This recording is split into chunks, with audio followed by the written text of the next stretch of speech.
बदलते भारत की शान।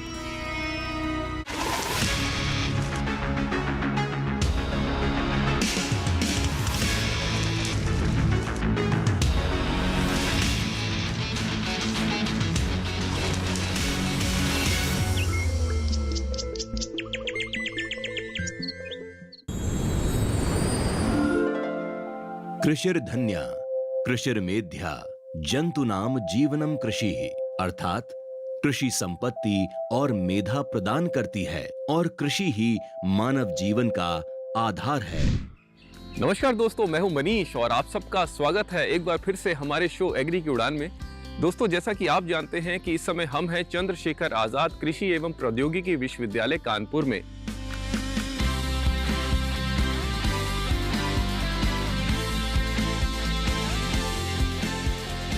हमने ये जाना कि कैसे ये विश्वविद्यालय कृषि, पशुपालन, उद्यानिकी, वानिकी और इंजीनियरिंग के क्षेत्र में नई नई सौगातें दे रहा है। तो यहीं से अब हम अपने इस प्रोग्राम के दूसरे भाग की शुरुआत करते हैं। लेकिन अगर आपसे कुछ पिछले एपिसोड में मिस हो गया है तो देख लीजिए पिछले एपिसोड की कुछ झलकियां।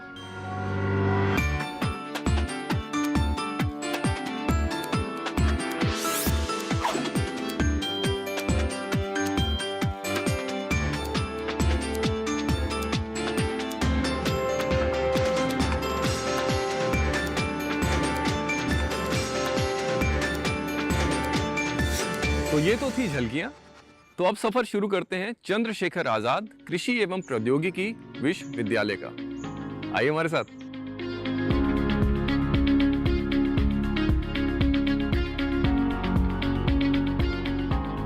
आइए रुख करते हैं विश्वविद्यालय का और जानते हैं कि विश्वविद्यालय की उन उपलब्धियों के बारे में जो इसे बाकी विश्वविद्यालयों से अलग करती है। हम विश्वविद्यालय में अपने सभी विभागों के साथ काम तो करते ही हैं, इसके साथ हम लोग पार्टनरशिप पे विश्वास करते हैं, सहभागिता के आधार पर। ढेर सारे संस्थान हैं भारत सरकार के जो ICAR के संस्थान भी हैं और गैर ICAR के संस्थानों से भी हम लोगों ने अपना अनुबंध दस्तखत किया हुआ है। इसके साथ ही अंतर्राष्ट्रीय संस्थानों से भी हम हाथ मिलाकर के शोध में कार्य लगातार करते रहे हैं, जिसके फलस्वरूप हमारे विश्वविद्यालय से ढेर सारे विद्यार्थी बाहर जाते रहते हैं हमेशा।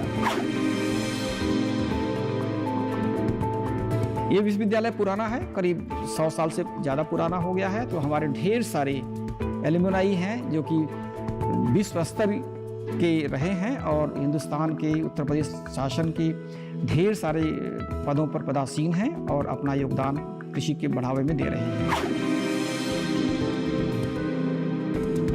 हम लोग इस विश्वविद्यालय में एक इंटरफेस की तरह काम करते हैं, जो कि ये इंटरफेस उद्योग और कृषि शिक्षा, शोध और प्रसार के बीच में होता है, जिसका मुख्य आधार संसाधनों की साझेदारी और सहभागिता होती है। और इसके माध्यम से हम लोग कोशिश करते हैं कि कैसे भविष्य की चुनौतियों का सामना करने के लिए ऐसी तकनीकों का विकास किया जाए, ऐसे ह्यूमन रिसोर्सेज को स्किल किया जाए ताकि वो भविष्य की चुनौतियों का सामना कर सकें और खाद्यान्न उत्पादन में अपना योगदान वैज्ञानिक तरीके से दे सकें। इस समय हमारे प्रदेश में बीज की मांग अधिक है और उसका भरपूर उत्पादन हमारे लेवल पर नहीं होता, तो उसके लिए हमारी ये योजना है सहभागी बीज उत्पादन योजना है। इस योजना के तहत हम किसानों को और जो भी हमारे छात्र हैं उनको भी इसमें सम्मिलित करते और उनको हम जो भी जनक बीज है वो उपलब्ध कराते। उसके बाद किसानों के यहाँ जो बीज उत्पादन का कार्यक्रम चलता है उसकी 2-3 मॉनिटरिंग की जाती है, एक टीम समय समय पर जाती है, जिससे क्या है कि किसानों के द्वारा जो बीज उत्पादन होता है, एक तो ये किसानों को उसका मूल्य भी अधिक मिल जाता है और दूसरा क्या है कि जो प्रदेश में और देश में बीज की मांग है उसको पूर्ण किया जा सकता है। इस ter से हमारी इस योजना द्वारा किसानों को बहुत लाभ हो रहा है और लगातार हम तिलहन, दलहन, खाद्यान्नों का भी उत्पादन कार्यक्रम कर रहे हैं।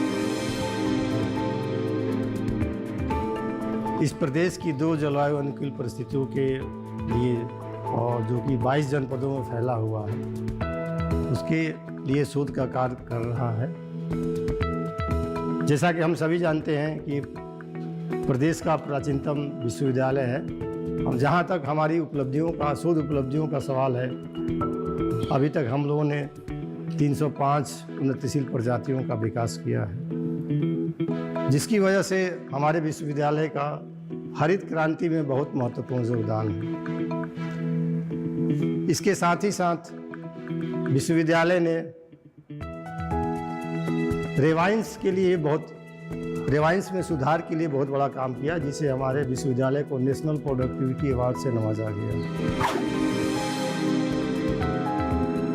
यहाँ हमारा 3 उद्देश्य कंप्लीट होता है, मतलब टीचिंग, रिसर्च एंड एक्सटेंशन, जो हमारा एग्रीकल्चर यूनिवर्सिटी का जो मैंडेट है, यह तीनों यूनिटी हम कंप्लीट करा रहा।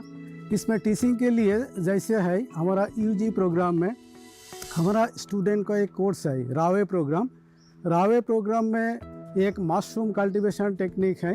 इसमें हम स्टूडेंट को डिग्री कंप्लीट कराने हेतु रावे प्रोग्राम में एक्सपीरियंशियल लर्निंग का आधार पर मशरूम कल्टीवेशन टेक्निक सिखाया जाता है। और ये जो 6 dean committee new education policy का अंडर में यहाँ एक स्किल डेवलपमेंट कोर्स है, जो स्टूडेंट को ये मैंडेटरी है। इस कोर्स का उद्देश्य है जो स्टूडेंट जो सर्टिफिकेट कोर्स, डिप्लोमा कोर्स करने जा रहा है, उसको एक हैंड्स ऑन ट्रेनिंग के माध्यम से उसको एक एंटरप्रेन्योरशिप बनाना है, जिससे वो अपना रोजगार कर सकें। और रिसर्च का माध्यम से हम हमारा एमएससी पीएचडी स्टूडेंट को एमएससी डिग्री और पीएचडी डिग्री हेतु रिसर्च कराता हूँ। और ये इसमें थीसिस वर्क होता है। थीसिस वर्क कंप्लीट होने के बाद उसको डिग्री प्रोग्राम कंप्लीट होता है।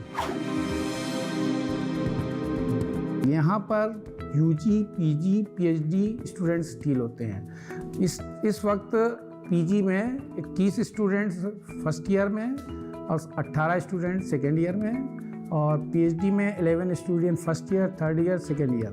यहाँ पर एग्रोनॉमी की एजुकेशन दी जाती है। इसमें weed management, water management, agrometeorology, और यहाँ 2 एडहॉक प्रोजेक्ट्स हैं और 2 एक्रिप प्रोजेक्ट्स हैं। बीएससी ऑनर्स एग्रीकल्चर के 5वें सेमेस्टर का छात्र हूँ। आज हम यहाँ AGR 312 यानी प्रैक्टिकल क्रॉप प्रोडक्शन के तहत हम 122 बच्चों ने 12 दिसंबर 2024 को गेहूं की K13-17 वैरायटी को इन 7 फील्ड्स में इनकी बुआई करी है। इस पीसीपी क्रॉप प्रोडक्शन प्रोग्राम का मुख्य 2 उद्देश्य है। पहला, लर्निंग बाय डूइंग, जिसके तहत हमारे यूनिवर्सिटी में गैर कृषि एवं कृषि बैकग्राउंड दोनों तरह के छात्र आते हैं, तो हमें उन्हें बुनियादी जानकारी प्राप्त कराना इस पीसीपी का एक उद्देश्य है। दूसरा उद्देश्य ये है अर्निंग बाय डूइंग, यानी इस पीसीपी क्रॉप प्रोडक्शन से हमें जो भी लाभ प्राप्त होगा उसे अनुपात के अनुसार हम सारे 122 छात्रों में ट्रिब्यूट करेंगे। विश्वविद्यालय अब तक 200 से ज्यादा जल्दी पकने वाली व भरपूर उपज देने वाली किस्मों को जारी कर चुका है, जो कि रोग कीट प्रतिरोधी है। इनमें मुख्य रूप से अनाज, दलहन, तिलहन, सब्जी फसलें, कपास की संकर किस्में शामिल हैं। विश्वविद्यालय गेहूं की 44 तो जौ की 34 प्रजातियों का विकास कर चुका है। हाल ही में कुछ किस्में इजाद की गई हैं और वो इस प्रकार हैं: सरसों की किस्में आजाद महक और आजाद चेतना, जौ की किस्में प्रखर एवं केबी 1425, आजाद जौ 33, अलसी की किस्म सूर्या और अपर्णा, दलहन की किस्म मूंग KM 2342 एवं मसूर शेखर 7, गेहूं की किस्में गेहूं K1317, K1616। इसके अलावा विश्वविद्यालय ने इंटरक्रॉपिंग में भी काफी विकल्प दिए हैं, जैसे आलू सरसों, आलू धनिया, आलू अलसी, मूंगफली अगेती अरहर, मूंगफली बाजरा, सोयाबीन अगेती अरहर, मसूर सरसों, चना सरसों की अंतर फसल विकसित की गई है और ये विभिन्न कृषि स्थितियों के तहत लाभदायक पाई गई है। अब वक्त हो गया एक छोटे से ब्रेक का। मिलते हैं ब्रेक के बाद।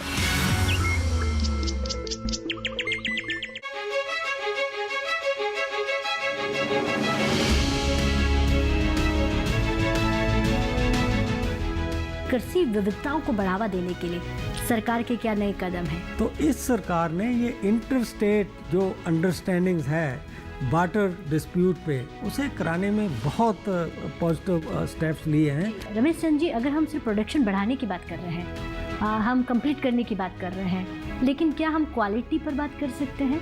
क्या हम गुणवत्ता पर बात कर सकते हैं? आज सबसे बड़ा मुद्दा है, सबसे बड़ा इशू है ये। हमारी डेजिग्नेटेड एजेंसी है agriculture produce export development agency, जो सर्टिफाई करती है आपके प्रोड्यूस की क्या क्वालिटी है, ताकि आपको क्वालिटी प्रीमियम मिल सके। देखिए खास मुलाकात भारतीय नीति आयोग के सदस्य डॉक्टर रमेश चंद्र जी के साथ 30 मार्च रविवार शाम 7 बजे सिर्फ दूरदर्शन किसान पर।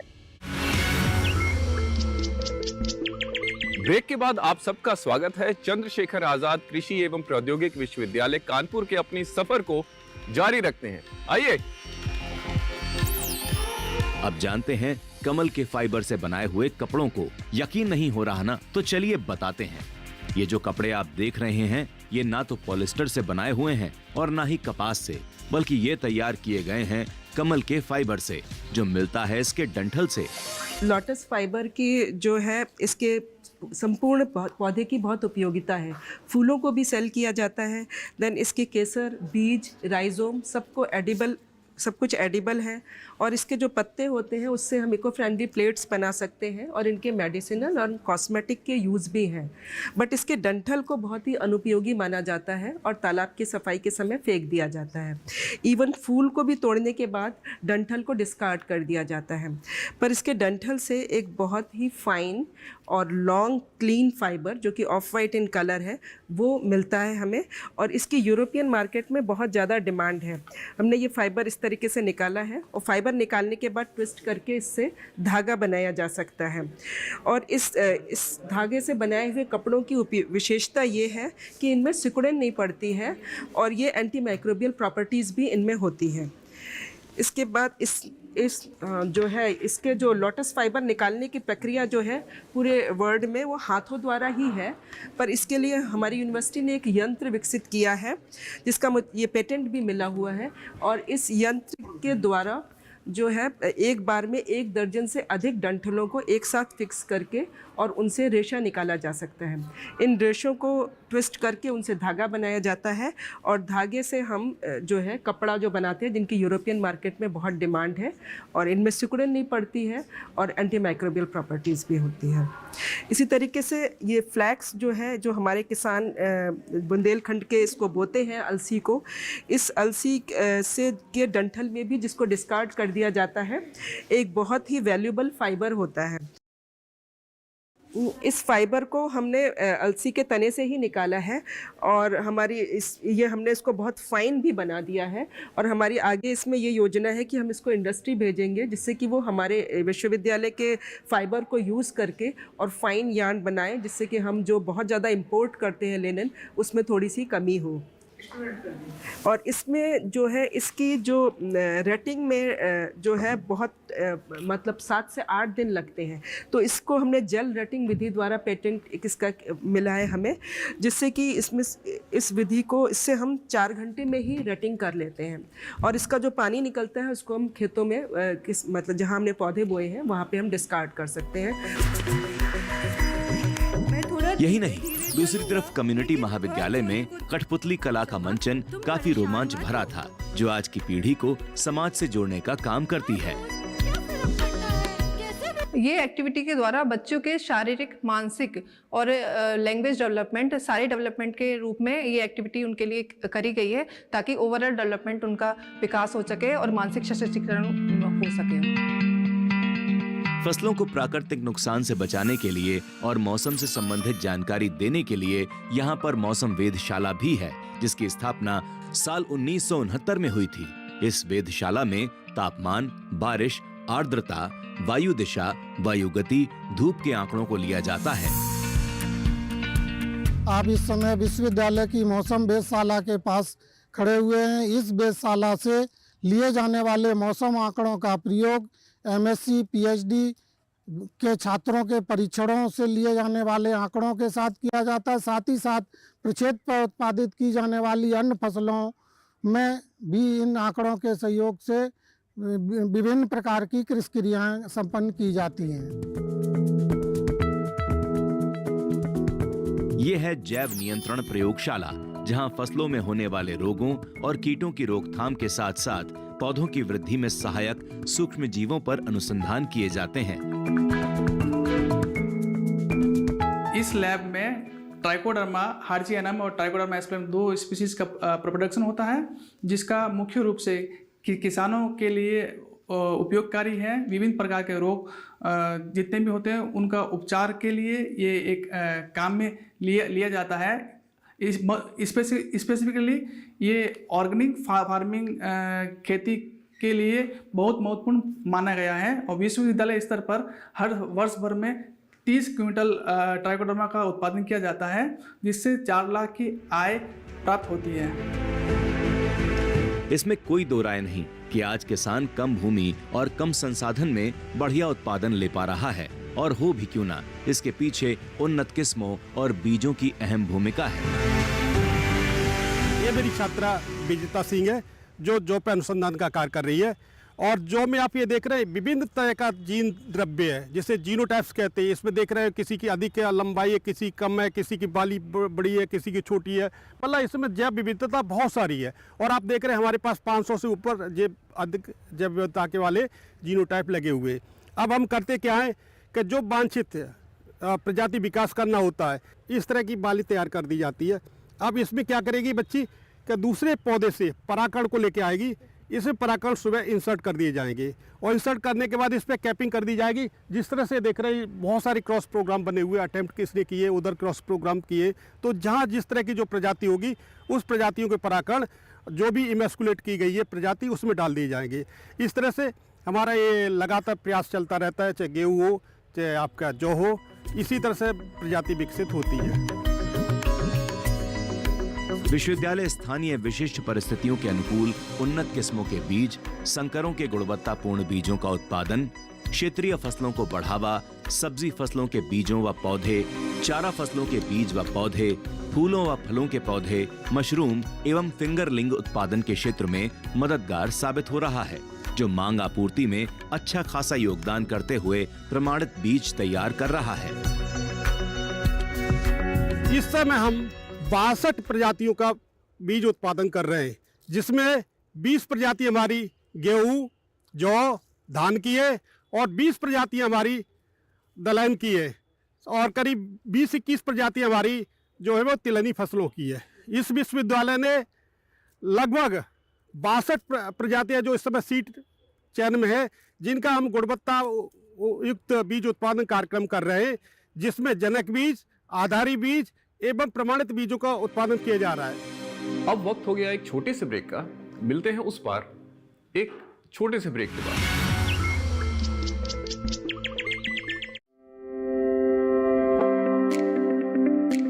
नमस्कार, हम पहुंचे हैं उत्तर प्रदेश के बिजनौर, जहां गांव हरगनपुर में हमारी मौजूदगी है। गांव के हर शख्स से बात करेंगे, समझेंगे और जानेंगे कि कितने हमारे किसान बदल रहे हैं। आयुष्मान भारत योजना पूरे जनपद में बहुत ही सफलतापूर्वक तरीके से संचालित की जा रही है। प्रमुख योजना सोलर पंप की है। 2800 कृषकों को इस योजना के अंतर्गत लाभान्वित किया गया है। खरीफ, रबी और जायद की जो फसलें बोते हैं तो 3 बार 2-2 हजार रुपए की किस्तें दी जाती है। चलते हैं गांव की ओर। देखिए बिजनौर के हरगनपुर गांव से कार्यक्रम किसान यात्रा 1 अप्रैल मंगलवार दोपहर 3 बजे, पुनः प्रसारण रात 9:30 बजे, सिर्फ डीडी किसान पर। Student welfare department. बात अगर स्टूडेंट्स के वेलफेयर की हो तो ये डिपार्टमेंट कैंपस के भीतर स्टूडेंट्स के रहन सहन, उनके खान पान, उनके स्वास्थ्य और हाँ, उनकी फिजिकल फिटनेस का पूरा ध्यान रखता है। आइए चलते हैं स्टूडेंट वेलफेयर डिपार्टमेंट।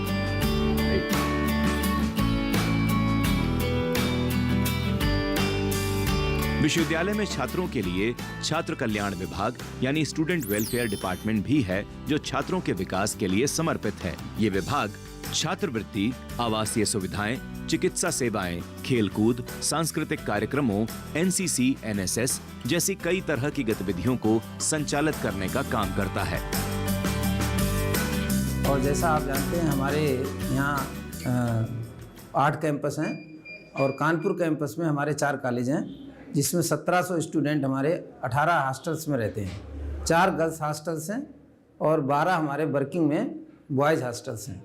ये छात्रावास में जो हमारे बच्चे रहते हैं, छात्र छात्राओं को उनको विभिन्न प्रकार की सुविधाएं अधिष्ठाता छात्र कल्याण द्वारा प्रदान की जाती हैं, जिसमें खास तौर से जो छात्र हैं उनको छात्रवृत्ति हम लोग देते हैं। उसमें 3-4 तरह की छात्रवृत्ति हैं, और जो हमारे जनरल कैटेगरी के छात्र हैं उनको हम फीस भी रिम्बर्स करते हैं। और उसके अलावा हमारा पूरा आवासीय परिसर है। एमएससी, बीएससी और पीएचडी के सभी छात्रों को हम लोग पूरा छात्रावास देते हैं और सभी छात्र छात्रावास में रहते हैं। विश्वविद्यालय में प्लेसमेंट के लिए एक अलग से निदेशालय है, जिसे सेवा योजन निदेशालय कहते हैं। इसकी माने तो साल 2023 में राष्ट्रीय अंतर्राष्ट्रीय स्तर के 20 प्रतिष्ठानों में कुल 121 छात्र छात्राओं का कैंपस प्लेसमेंट, 2024 में 21 प्रतिष्ठानों में 120 छात्र छात्राओं का कैंपस प्लेसमेंट हुआ है। देश में हरित क्रांति की सहभागिता में अपना महत्वपूर्ण योगदान देने वाला चंद्रशेखर आजाद कृषि एवं प्रौद्योगिकी विश्वविद्यालय कानपुर, जो देश विदेश में पत्र कॉलेज के नाम से विख्यात है, यह विश्वविद्यालय देश की मानव संपदा में अद्वितीय स्थान रखता है। अद्यतन हमारे विश्वविद्यालय ने 27 कुलपति, पद्म विभूषण, पद्म भूषण ऐसी शख्सियतों को जन्म दिया है, जिन्होंने देश में कृषि के क्षेत्र में अद्वितीय कार्य किए हैं। और जहाँ तक सेवा योजन की बात आती है, तो यह देश में ही नहीं, हमारे प्रदेश में भी नंबर 1 स्थान रखता है। यहाँ के छात्रों ने देश की कृषि सेवा, बैंकिंग सेवा, फाइनेंस सेवा के साथ साथ प्रशासनिक सेवा में भी अपनी ख्याति प्राप्त की है।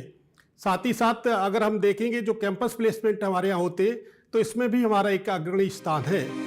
यहाँ प्रसार निदेशालय में किसानों को विश्वविद्यालय द्वारा विकसित तकनीकों के संबंध में जानकारी देने के साथ साथ उनको पशुपालन, असल उत्पादन के संबंध में शिक्षण एवं प्रशिक्षण दिया जाता है। और यहाँ पर क्या क्या कार्य होते हैं, आइए जरा एक नज़र डाल लेते हैं। प्रसार निदेशालय प्रसार कार्यक्रमों के समन्वय के लिए एक नोडल कार्यालय है, जहां विश्वविद्यालय में किए गए अनुसंधान कार्यों के परिणाम के आधार पर कार्यक्रमों की योजना, बजट, समन्वय, निगरानी जैसे कार्यों की रूपरेखा तैयार की जाती है। इसके अलावा केवीके के माध्यम से किसानों तक नई जानकारी व तकनीकी पहुंचाने का काम भी करता है।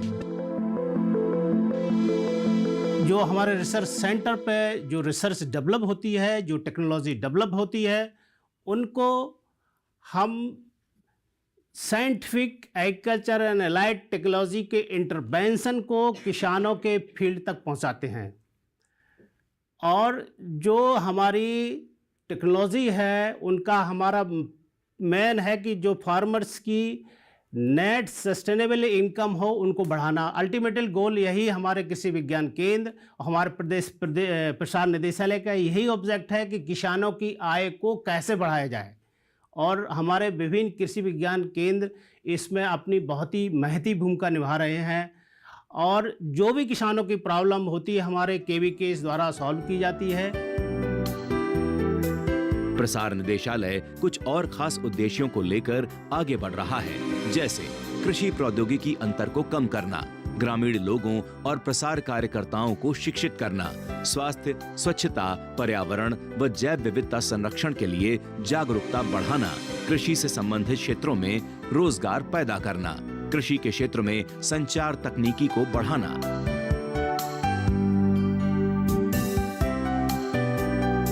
पहली बार पंतनगर में निकला था कि पंतनगर में किसान क्लब बनाया। मैंने यहाँ के कुलपति से संबंध बनाया और लिख के दिया, तो यहाँ पे कृषक समिति की स्थापना हुई। ये रजिस्टर्ड है। इसकी 5 तारीख निश्चित है हर महीने की। अगर छुट्टी होती तो अगला दिन होता है।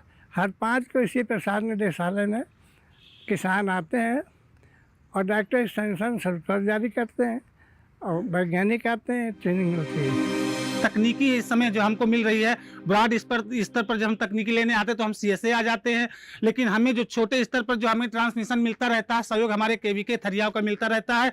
और इन वैज्ञानिकों से हम अपनी खेती को बहुत अच्छा और अच्छा करने का बेहतर कार्य कर रहे हैं।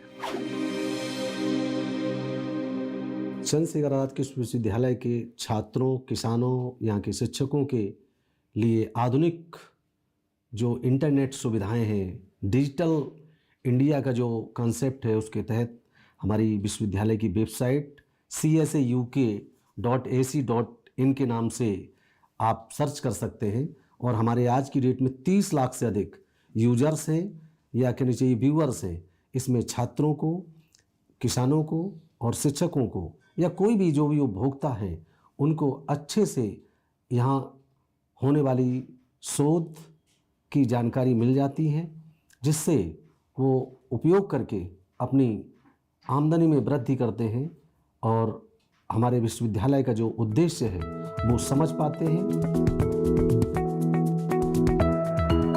विश्वविद्यालय का अपना एक केंद्रीय पुस्तकालय है जिसकी स्थापना साल 1907 में की गई थी। जाहिर है इतने पुराने पुस्तकालय में रखे संदर्भ काफी महत्वपूर्ण होंगे जो छात्र छात्राओं के लिए मार्गदर्शक की भूमिका निभा रहे हैं। यहाँ रखे संदर्भों की बात करें तो मुद्रित पुस्तकें 4215, पत्रिकाएं 562, पत्रिका 9, मैनुअल 22, थीसिस 6465, समाचार पत्र 10 हैं। इसके अलावा केंद्रीय पुस्तकालय में डिजिटल पुस्तकालय वाली सुविधाएं भी हैं, जिससे छात्र शैक्षणिक व अनुसंधान कार्यों के सुधार में इलेक्ट्रॉनिक संसाधनों का इस्तेमाल कर सकें। साथ ही पुस्तकालय करीब 81,384 पुस्तकें, पत्रिकाएं व शोध पत्र बारकोड सुविधाओं के साथ संचालित कर रहा है।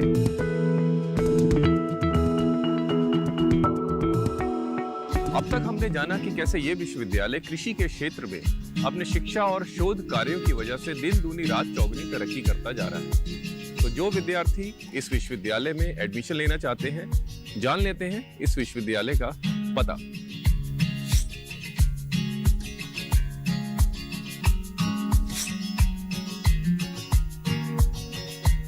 आप भी अपनी प्रतिक्रिया दे सकते हैं, कार्यक्रम के बारे में बता सकते हैं, यहाँ कुछ बदलाव चाहते हैं तो वो भी शेयर कर सकते हैं। इसके लिए आप हमें मेल कर सकते हैं। हमारी ईमेल आईडी है agrikiudan.ddkisan@gmail.com। चंद्रशेखर आजाद कृषि एवं प्रौद्योगिकी विश्वविद्यालय के अपनी सफर को देते हैं एक ठहराव। अगले एपिसोड्स में आपसे मुलाकात होगी एक नए संस्थान में, एक नए विश्वविद्यालय में। मैं हूं मनीष वर्मा, मुझे दीजिए इजाजत और हाँ, आप देखते रहिए डीडी किसान।